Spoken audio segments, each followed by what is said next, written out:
आपने घबराना नहीं है। हुजूर मेरी तंज की खारे मुगीना अगर छपे हस्ती पे आपको गिरा गुजरे और एहसास नाजुक पे आपको चुभने लगे, आपने घबराना नहीं है।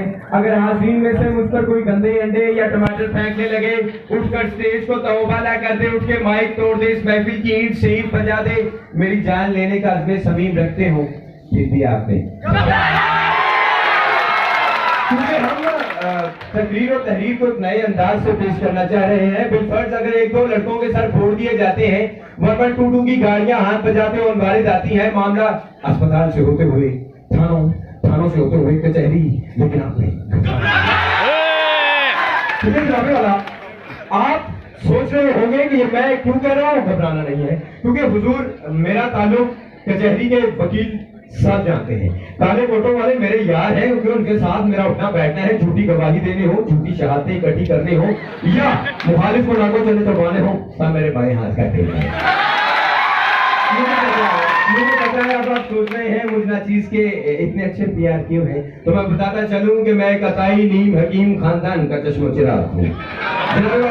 हमारे खानदान के नुस्खे इस्तेमाल करके बहुत से नौजवान अपने हिस्सों को देरपा बनाने के लिए यादगार रखे हुए हैं, आज भी मेरे दर पे नासा फटसाई के लिए हाजिर रहते हैं। वो एक शेर है जो आती हो कुश्तों के दवा दारू के आशिक हो, हकीमों से कभी वो लोग घबराया नहीं करते।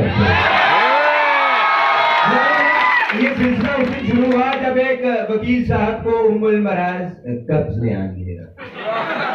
जनाब वाला कब्ज की दवाई लेने मेरे अब्बा जी के पास पहुंचे। अब्बा जी हकीम बदरुद्दीन ने दवाई देने के लिए उन्हें बुलाया, उन्हें दवाई दी और कहा आपने कुछ दिनों बाद दोबारा हाजिर हुए, कहा बाबा जी कब्ज तो हद से ज्यादा कुशा हो गई, बल्कि कुशा हो गई।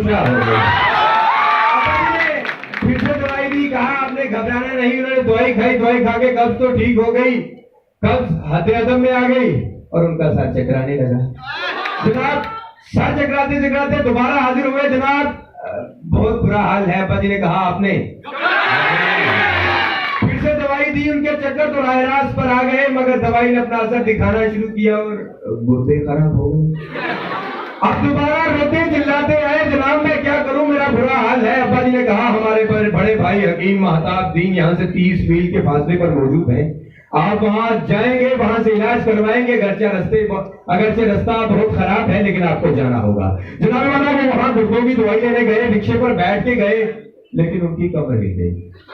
लेने गुर्दों की दवाई गए, लेके कमर की लेके आ गए। उन्होंने मलने के लिए तेल लिया, तेल मलने के बाद कमर दर्द तो ठीक हो गया और खारिश शुरू हो गई। घंटियां मत बजाएं, मैं टाइम पे चला जाऊंगा, आपने घबराना नहीं है।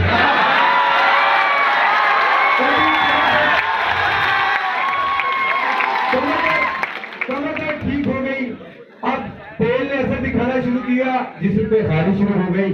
खारिश का कमा करने के लिए जो दवाई दी गई उनके दिल पर असर कर गई। रोते गिराते चिल्लाते अब्बा जी को कहते लगे मेरा कुछ कीजिए। अब्बा जी ने कहा आपने जनाब वाला बिलाखर वो इस तारे पानी से कूच कर गए और उनके अदम में जा सिधारे। अब अब्बा जी को दुश्मन आ रहे और अब्बा जी की गर्दन पकड़ ली। खानदान वालों ने गुस्से से लाल पीले, तुम्हारी जान ले लेंगे। अब्बा जी ने कहा आपने हम है ना, हम उनका पूरा इलाज करेंगे, कफन दफन का इलाज पक्का, मजार अगरबत्तियां पूरियां हर चीज पूरा करके देंगे। आपने उनको दफन कर दिया गया। अब वो कब्र में लेटे हैं और आप लोग जितने यहाँ मौजूद हैं, आप सबको मैं बताते चलूं, अगर मेरे जाने के बाद यहाँ पर एक शख्स आएंगे जो बड़े खूबसूरत अंदाज में और मैं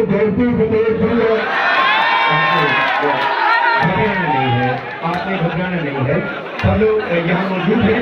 अगर आप लोग भी मंजूरी करना चाहते हैं जी भर के कीजिए, नुस्खे हमारे पास बहुत है, हम आपको जरूर देंगे।